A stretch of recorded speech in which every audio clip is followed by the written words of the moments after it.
for today is Introduction to Epidemiology. In this lecture, we will start with definition of epidemiology and explanation of terms used in this definition. And also, we will explain uses of epidemiology and some models used in epidemiology and chain of infection. First of all, epidemiology. This word comes from the Greek words epi meaning upon, demos meaning people, logos meaning the study of. So as a definition, epidemiology is the study of the distribution and determinants of health-related states or events in a specified population and the application of this study to the control of health. Now we are going to take each term used here in this definition and explain it. Why do we call epidemiology, the first term used in definition, is a study? Epidemiology is a scientific discipline. It is data-driven, which means, why do we call it a study? Because it relies on data collection, data analysis, and interpretation of the results obtained from these collection and analysis of data. So, epidemiology is considered as basic science for public health or community medicine because there are two main reasons. One, it is a quantitative discipline, and the second, it is a method of causal reasoning. Quantitative means we use in epidemiology some statistical tests, probabilities, and other research methods used in epidemiology like relative risk, attributable risk, and other measures. Also, it is a method of causal reasoning because usually epidemiologists used to test a hypothesis to find a relation between disease and factors, whether these factors are causes for this disease or not. In general, in epidemiology, we use to answer questions related to synonyms of the 5 W's, which are these, اللي هي الكلمات السؤالية that starts with W. First, we want to know what is the health problem, diagnosis of the health event or the health problem that we want to study. Who are affected by this health problem and where this health problem occurs, and also the time of occurrence.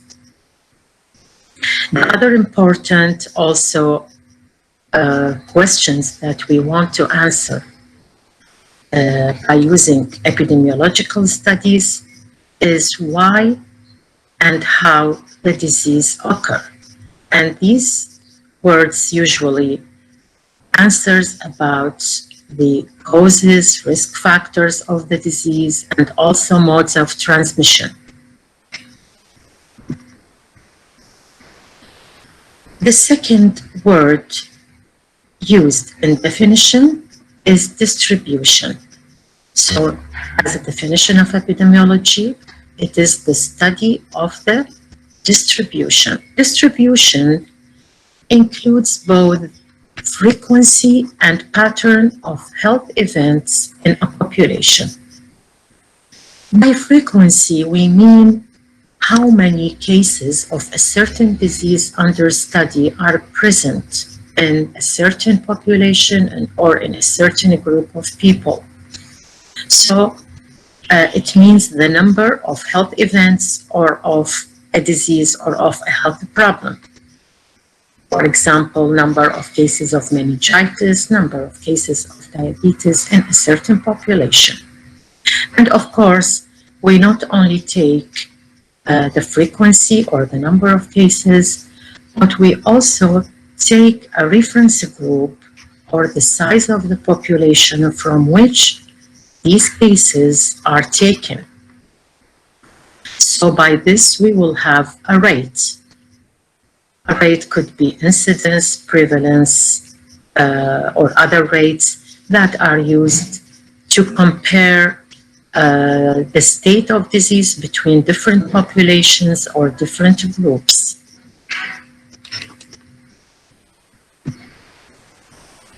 The other thing related to distribution of the disease is the pattern. Of course, when we study the pattern of disease occurrence in a population, this means we study the disease in relation to time, place, and personal characteristics.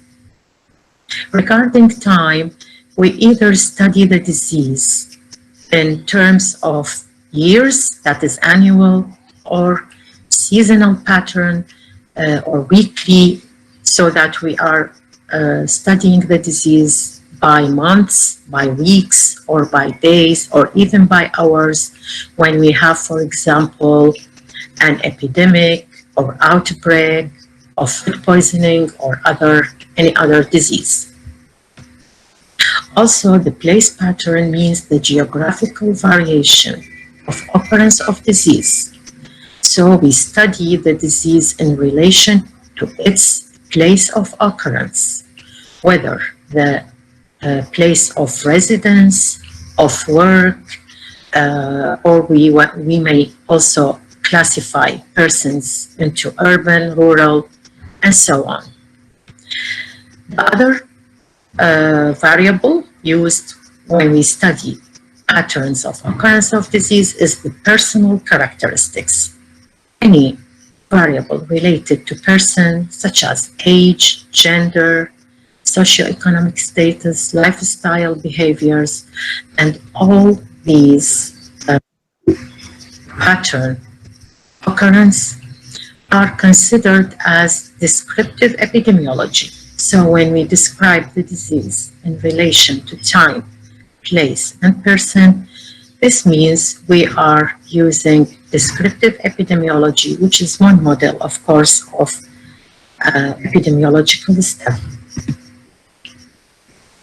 So the other term in definition is determinants, the study of distribution and determinants. Determinants are the causes and other factors that influence the occurrence of the disease.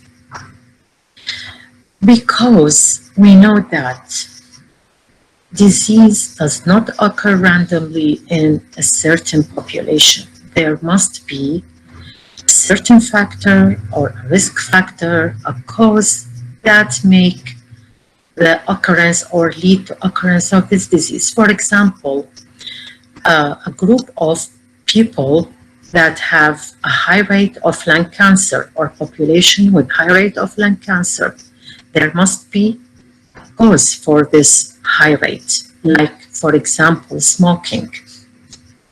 So if we want to know that this people or this population has a high rate of lung cancer, we can compare it with another group with no smoking or low smoking, that is a risk factor, so that we may find a significant difference. So determinants may be defined as any factor, whether event, characteristic, or other definable entity that brings about a change in a health condition or other defined characteristic. So the other name for determinant could be cause, risk factor, associated factor, all these considered as determinants. Searching for determinants is concerned with analytic epidemiology. So in analytic epidemiology, we usually answer for questions of why and how. So when we look for risk factors or causes of a certain health problem, we are using analytic epidemiology. On the other hand, as we said before, when we answer the questions of what, where, when, that means when we answer these questions, we are dealing with descriptive epidemiology. Why and how are concerned with analytic epidemiology. So we are looking, of course, for different causes or risk factor, which may be demographic characteristics like these related to the population in terms of age, gender, marital status, occupation, and any other factor. Genetic also or immunologic makeup, behaviors, smoking or lifestyle behaviors, environmental exposures, or socioeconomic status. So all these are called potential risk factors that we want to examine and test by using analytic epidemiology. Health-related events or states. So in epidemiology, we are studying distribution and determinants of health-related states or events.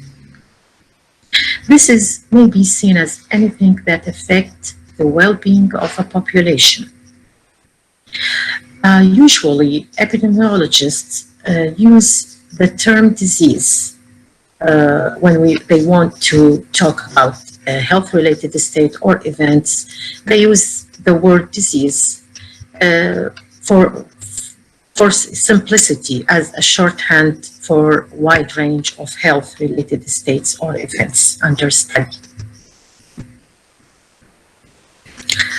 Of course, if we go back to the history of epidemiology, it was first started only by studying epidemics of communicable diseases, when in the past there was an epidemic before even vaccination was available. So it started only with epidemic. It was limited to the epidemics of communicable diseases. Then it was expanded to include endemic communicable diseases that occur all over the year in populations, and also non-communicable chronic diseases like diabetes, hypertension, cancer, and other. And by the middle of the 20th century, chronic diseases, the epidemiology extended to include chronic diseases, injuries, birth defects, maternal and child health, occupational health, and environmental health, and also behaviors related to health and well-beings. Also, epidemiology extended and expanded to include studying genetic markers of disease risk. Of course, all these information that we are studying that's related to a health problem should be in a specified population. Although epidemiologists and direct healthcare providers, which are the clinicians, are both concerned with occurrence and control of disease, but they differ in their view to the patient. The patient for clinicians is the individual. So when any person goes to a clinician, he will be investigated and diagnosed by the clinician to have treatment, of course, and to get rid of the disease or control the disease. The patient for epidemiologists differs from clinicians. It is the whole community or the whole population. So epidemiologists look to the patient as the whole population and the whole community. For example, if a patient with diarrheal disease presents, both clinicians and epidemiologists are interested in establishing correct diagnosis. But the clinician is interested in diagnosis and treating for an individual, one person. The epidemiologist is differing from clinician in that epidemiologist is looking for the exposure or the source of infection for that diarrheal disease. And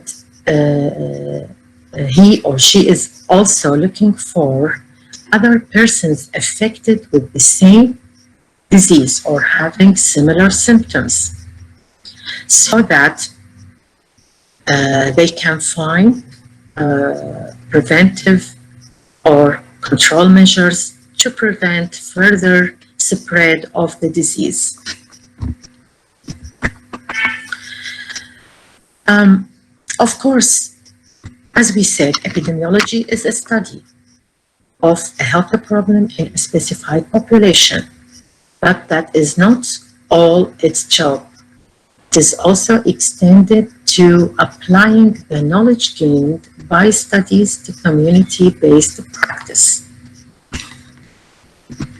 So, by this we mean epidemiologists used scientific methods that descriptive and analytic epidemiology. So what did they find? What information or what results have gained by this descriptive or analytic study? And also experience gained and by epidemiologic judgment and by also understanding the local conditions that are present in a certain population related to the time, to the personal characteristics, to the place, by which they will make a diagnosis of the health problem in that community. So public health interventions will be provided to control and to prevent disease in the community. We will have a fast historical review of epidemiology, which starts, as said, for 400 years BC, since Hippocrates had suggested that environmental and host factors like behaviors might influence development of disease. After that, in 1662, also John Grant had a publication. He used mortality data and he quantifies it from this data the births, deaths, disease occurrence, and other information, which are all epidemiological studies. In 1800s, William Farr, who is called the father of modern vital statistics and surveillance, used vital statistics and he used these vital statistics and assembled them, evaluate these data, and he reports the results of these analysis of this data to authorities and general public. The important thing in history of epidemiology is what John Snow, who is called the father of field epidemiology, in 1854, and his study that he conducted on cholera outbreaks even before a microscope has been discovered. Before development of microscope, he could find the cause of outbreak And according to his study, preventive and control measures have been made. The spot map, which is devised by John Snow and used by him, this figure shows this spot map. There was at that time an outbreak of cholera, of diarrheal disease. He believed that because of this disease or cholera was due to polluted water. So he drew this map which represents the area where the outbreak has occurred. And he put dots which represent, each dot represent a case of cholera. And by finding the clustering of these patients on this map, he could find the source of infection by asking patients about their source of consumption of water from different pipes in the city. So as you see in this map, there are different pipes, pump A, pump B, and C. So he found that the source of infection was from the main pump of water, which is A. And after that, preventive and control measures was taken and the outbreak was prevented. After that, in 19th and 20th century, and in the mid and late 1800s, investigation of disease occurrence was developed regarding acute infectious diseases. In 30s and 40s, also epidemiology was expanded to include non-infectious diseases, but as a science and scientific discipline, epidemiology was developed in Second World War. So there was since then an explosion in the development of research methods and theoretical underpinnings of epidemiology. Of course, after that, epidemiology expanded to include more health problems, behaviors, and even included knowledge and attitudes of persons regarding different health problems, and also injury and violence. In 1990s, epidemiology included fields of molecular and genetic epidemiology, so examining genetic markers as risk for disease occurrence. Uses of epidemiology. The first most important use of epidemiology is to assess the community's health. As we said before, by epidemiology, we can assess the population health by relevant sources of data related to the person's characteristics, to the place of occurrence of health problem, and also time of occurrence. The second use is making individual decisions. Many individuals are consciously or subconsciously are using epidemiological data daily, and it is really affecting their behaviors and their lifestyle. For example, so they quit smoking, they climb the stairs, they eat healthy food, and all these depending on the epidemiological information that they used to hear or see through internet and other mass media. So according to this information, they are making new decisions regarding their lifestyle. Completing the clinical picture.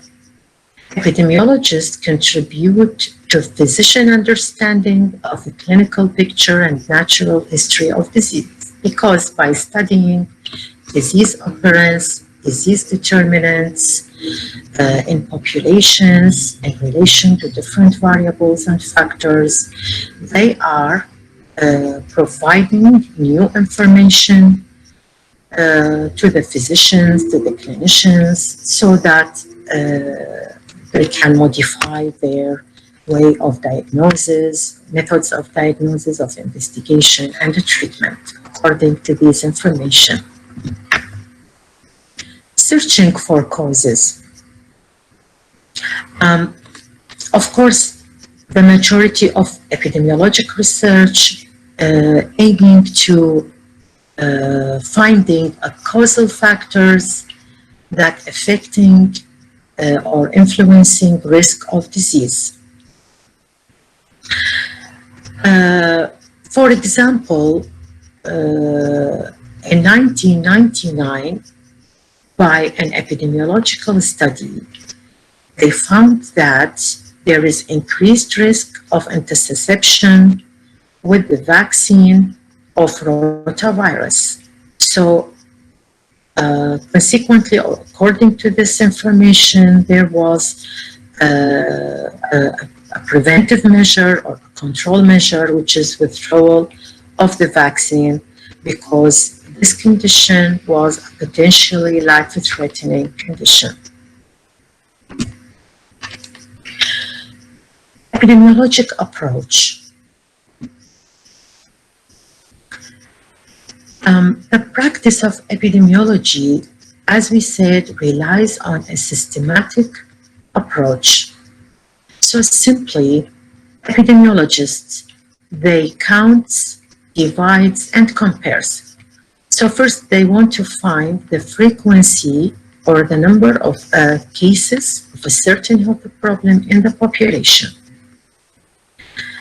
And then they are going to divide this number by a certain denominator, which is the population or the size of the population from which these cases was obtained.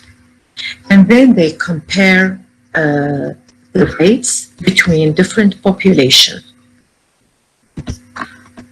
But before counting, they should provide a case definition, what they are counting. So a case definition is a set of standard criteria for classifying whether a person has a particular disease, syndrome, or other health condition.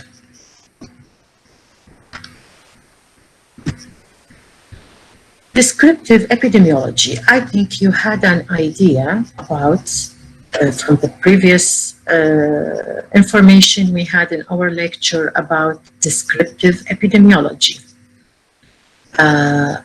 This type of epidemiology covers time, place, and person. That means it answers the questions of what, where, when. Okay, so, and who, of course. So by this, we will find, or we will describe the occurrence of disease in terms of time, place, and person. For example, regarding time, which means occurrence of disease, changes over time. It occurs either regularly, such as in influenza, because we know that influenza occurs in winter or in the cold months of the year. So when it occurs regularly and it is predictable, we can make preventive measures such as vaccination before the season of its occurrence. Or it may be unpredictable, like in hepatitis B, which may occur any time of the year. This figure may show an example of studying disease in relation to time. This is reported cases of salmonellosis from 1972 to 2002, which shows an outbreak in 1987, which was caused by contaminated pasteurized milk. there are some types of studying disease according to time.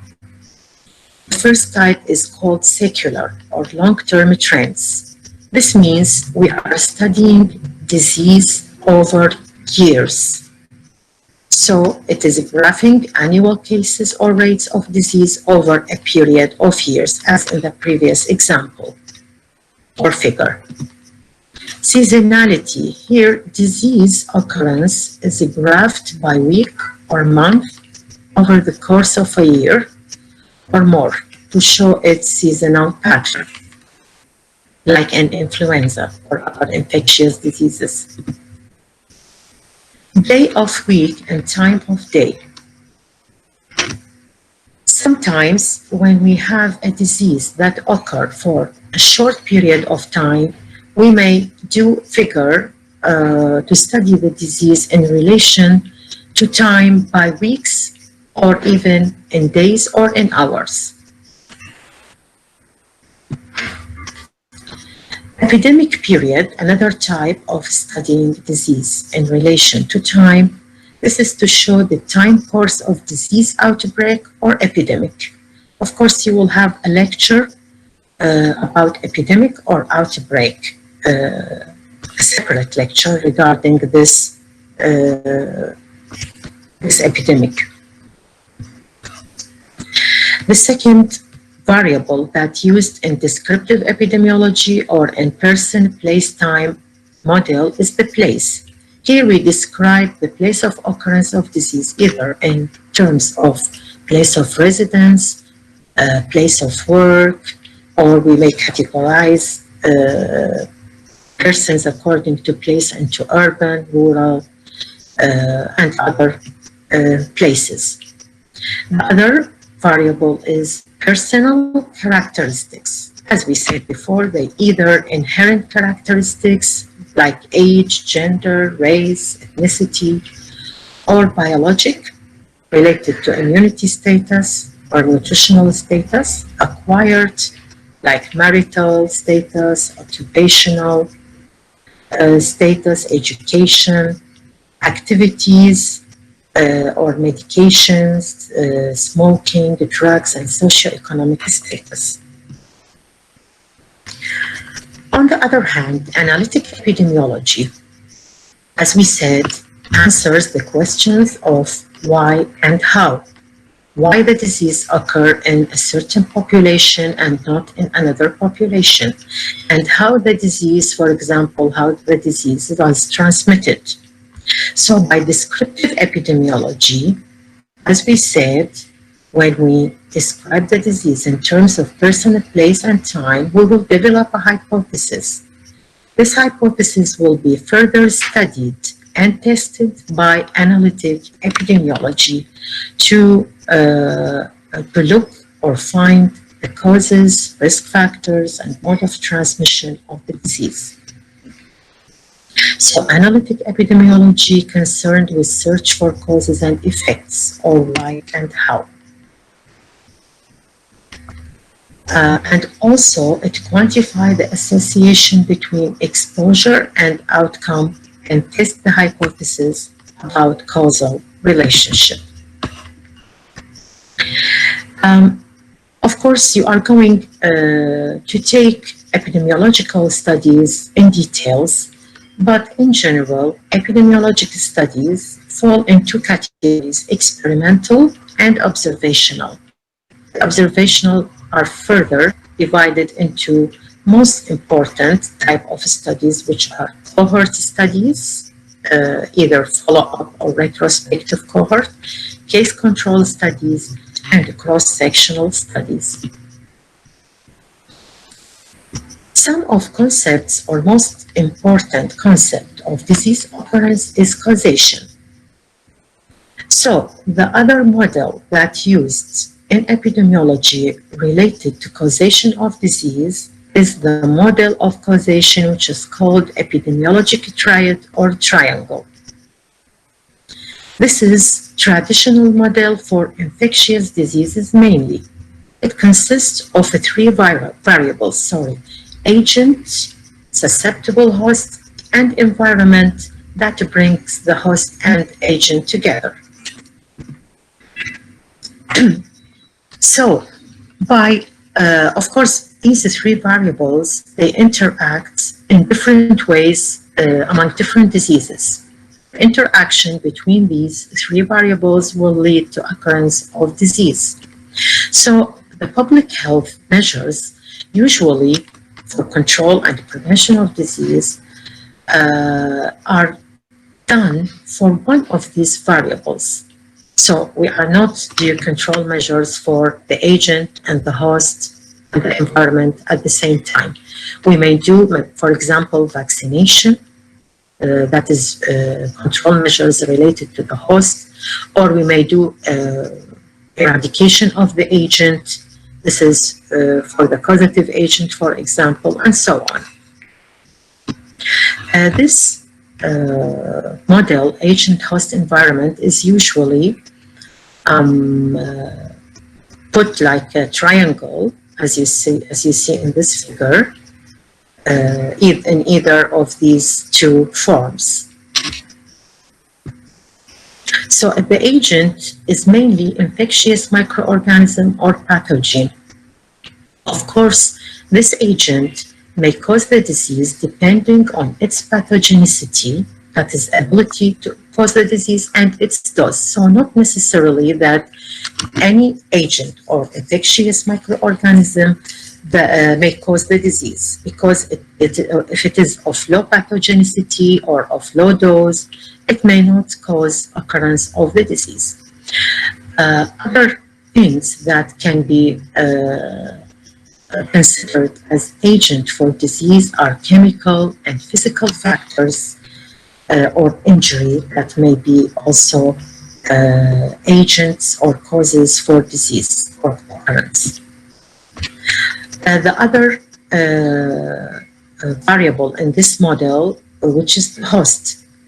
Of course, host refers to the human who can get the disease.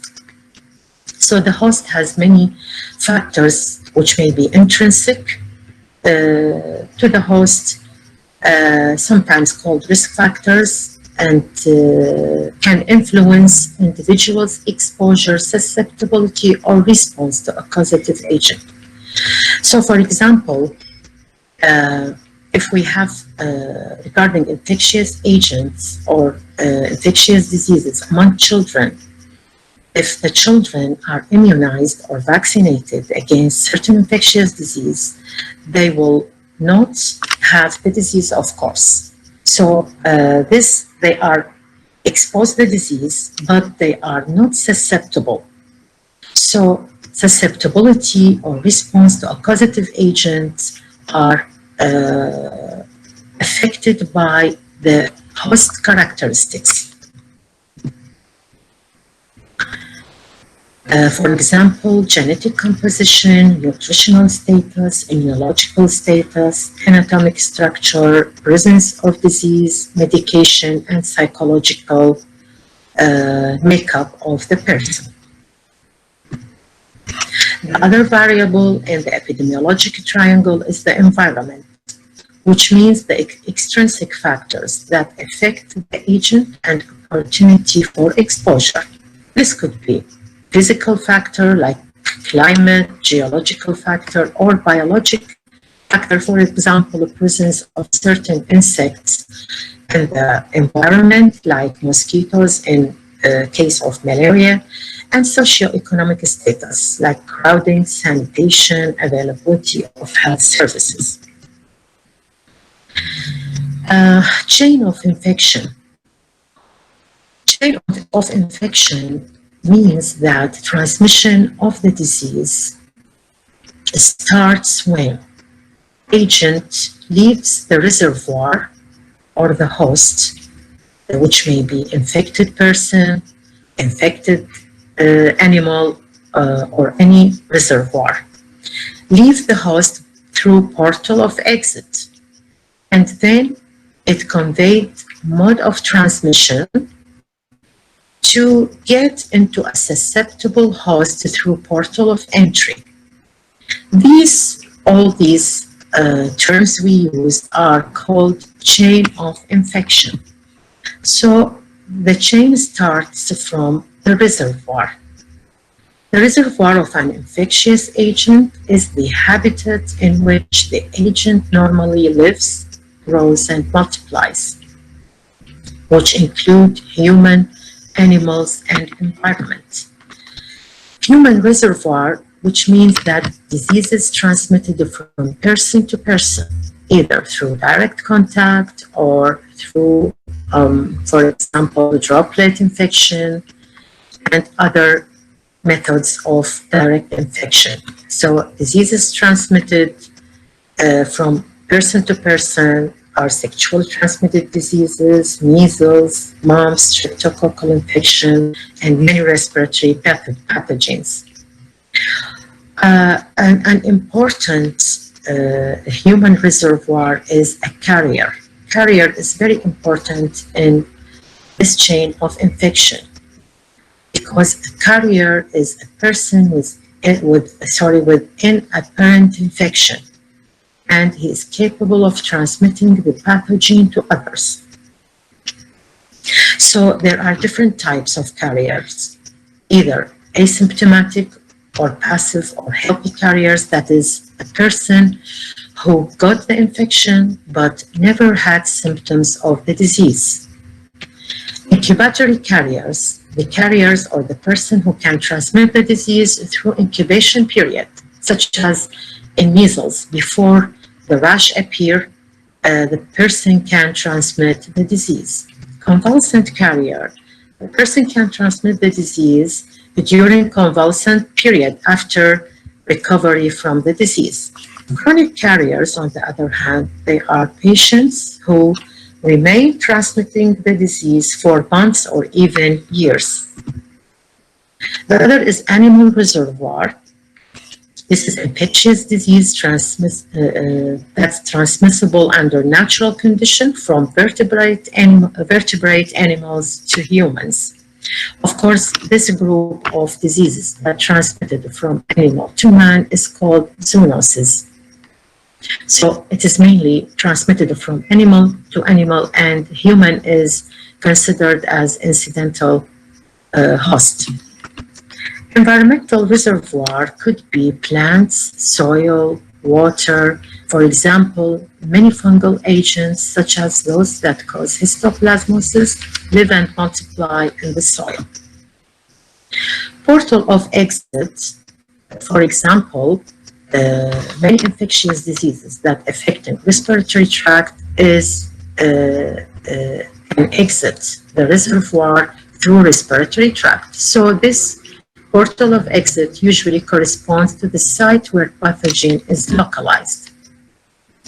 Mode of transmission mainly can be classified into direct, by direct contact or droplets, spread, or indirect by airborne, vehicle-borne through utensils, food, or other vehicle-borne diseases, and vector-borne, like in malaria, through mosquitoes. Portal of entry usually corresponds to portal of exit. For example, if it is respiratory route, the portal of exit, the entry will be also through respiratory, and it should correspond to the or close to the tissue where the microorganism can reach and multiply and cause its effect, of course. The final link in the chain of infection is the host, susceptible host. Of course, susceptibility depends on genetic or constitutional factors, specific immunity of the host, and non-specific factors. And as we said, susceptibility of the host very much affecting not all human beings or not all persons that exposed to disease can be affected or having, because this depends on their susceptibility and response to infection, depending on many factors such as their immunity, their nutritional status, their behaviors, and so on.